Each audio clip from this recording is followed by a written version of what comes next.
Capcom's president and CEO said he thinks game prices are too dang low, even though the price of AAA games increasing to $70 has already been met with outrage, one of the two gamer emotions, the other being hard simping. I'm Riley Murdoch, this is GameLinked, and these comments were made by Capcom CEO Haruhiro Tsujimoto at this year's Tokyo Game Show. Tsujimoto explained his opinion by citing higher development costs, necessary wage increases, and the fact game prices haven't increased very much since the Famicom era. But that last point is actually incorrect. Prices haven't gone up at all, they've decreased. Many Nintendo 64 games launched at prices of $70 to $80, and that's before inflation. These graphs from Ars Technica seem to support that older games were far more expensive when inflation was accounted for. And that was in 2020, before the global economy spent way too much time on 4chan and got into inflation as a kink. Oh no, don't expand the money supply. That would be bad. I wrote the joke, but I didn't want to do it. And things have changed since then. Bethesda finally released another game that wasn't a new version of Skyrim. Though I will say Tsujimoto undercut his point a bit by having Capcom sell the Resident Evil 4 remake on the new iPhone for $60. I mean, you can practically buy a 1-meter Thunderbolt 4 cable from Apple at that price. It's a steal. Way more worth your money.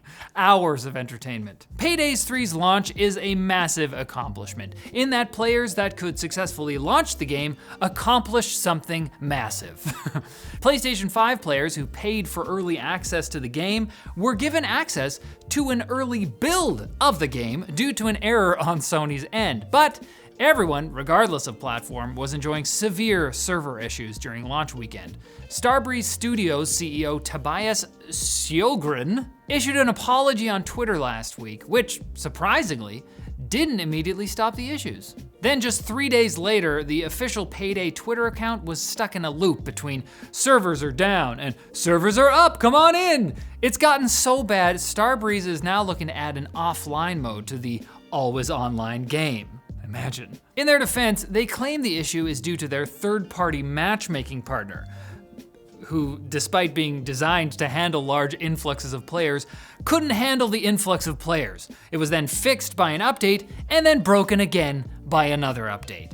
Starbreeze brought the game offline today for maintenance, so I guess you'll just have to go out and rob a real bank. I gotta say, I just love that this is a perfect storm of everything that's wrong with the game industry right now. Always online game with paid early access, launches in a broken state, but it's not the developer's fault. Phil Spencer gave an interview to Japanese outlet Game Watch during this year's Tokyo Game Show, and one of the questions asked of Philadelphia Cream Cheese was, what's going on with Hideo Kojima's Xbox game? If that means nothing to you, or you've simply forgotten, last year at the Xbox Game Showcase, it was revealed Kojima-san was partnering with Xbox on a secret video game for the console, Xbox. All that was said was the game was something like no one has ever experienced before, and that it was leveraging the cloud. Pretty sure I've experienced that before. Phil mentioned he visited Kojima Productions for a progress update, which was verified by photos Kojima posted of Phil Pickle at Kanda Myojin Shrine. As to why there haven't been any updates, Phil said that Kojima needs to realize his vision outside of the spotlight, and that he doesn't want to put Kojima on a stage before he's ready. Spencer, I barely know her, also confirmed that the Kojima collaboration isn't the only AAA Japanese game coming to Xbox, saying, we are currently developing new games in collaboration with Japanese companies. Please, William, bring back Scalebound. It's been so long since I rode a dragon. Turn your boring room into the pro gamer cave. With Govee Glide Hexagon Lights Panels Ultra. They have the best 3D effect that your boring lights cannot do. Pretty cool, right? With its limitless DIY possibilities, bring your personality to life. Oh, you said? It's just some regular light panels that literally fill the whole market. Wrong. Each wall panel has 33 integrated IC chips, and they have the largest number of LEDs on the market. Not only that, Govee added 87 LEDs on the edge and corner. Even your mom will start taking you seriously. I think my son's a pro gamer. Now go check out Govee Glide Hexagon Light Panels Ultra at the link below. Quick bits? Quick bits? Quick bits? Wah! Sure, coming right up. Legendary game developer Hideki Kamiya is leaving PlatinumGames, the studio he co-founded, according to rumors tweeted by PlatinumGames and unverified claims posted by Hideki Kamiya. Kamiya worked on Resident Evil, directed Resident Evil 2, and led development on Devil May Cry, among other games, while at Capcom. After he left to form his own studio, he created possibly his most recognizable franchise and character, Bayonetta, everyone's favorite tall step-on-me mommy. Except for the other one. Fans are supporting his decision, and we are certain he'll find a way to make an even hotter mommy. Tall, hot mommy technology continues to advance. Bethesda is apparently hard at work patching Starfield, which is simultaneously one of Bethesda's least buggy games, and also still buggy as hell. A recent minor patch fixed quest-breaking bugs, item-eating mannequins, and an issue where squatting over a puddle in front of a shop allowed players to steal its entire inventory. It's physics. Fans, however, have identified nearly 250 potential bugs and might rightly wonder why Bethesda is prioritizing the magic larceny puddle over several cases of player ships getting stalked through space by asteroids, levitating forests, and even the entire city of New Atlantis.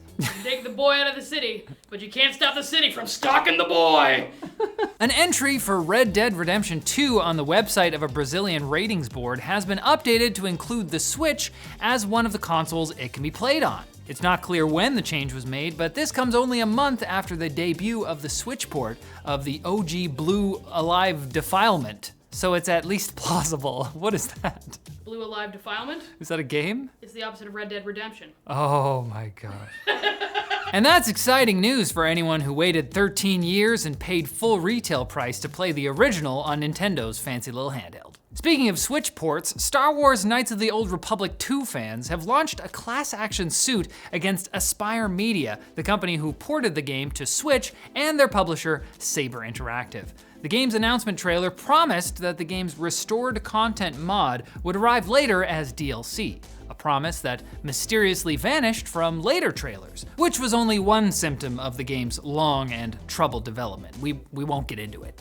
Anyway, Aspyr dished out free game keys for various Star Wars games in an apparently unsuccessful effort to soothe disgruntled fans, because they paid for KOTOR 2 and its DLC, not Episode 1 Racer, the greatest Star Wars racing game of all time. Now this is pod racing. And with the Cyberpunk 2077 2.0 update, CD Projekt Red made the controversial decision to remove what many thought was a Elon Musk cameo in the form of a character that stares at you while you are using the bathroom. Allegedly, Musk got this cameo when he showed up at the dialogue recording session of his then partner Grimes, who was actually making a cameo in the game, and kindly asked for his own cameo while brandishing a 200-year-old gun, as one does. But here's the thing, that NPC wasn't even Musk, according to the game's senior quest designer Patrick Mills. Regardless, it's clear that Elon shouldn't have brought a cap-lock gun to a negotiation. This is business. Bring an RPG. And you should bring yourself to Thursday's Game Link so you can watch more gaming news. Maybe we'll think of something new to call Phil Spencer by then. I think we used it all up though.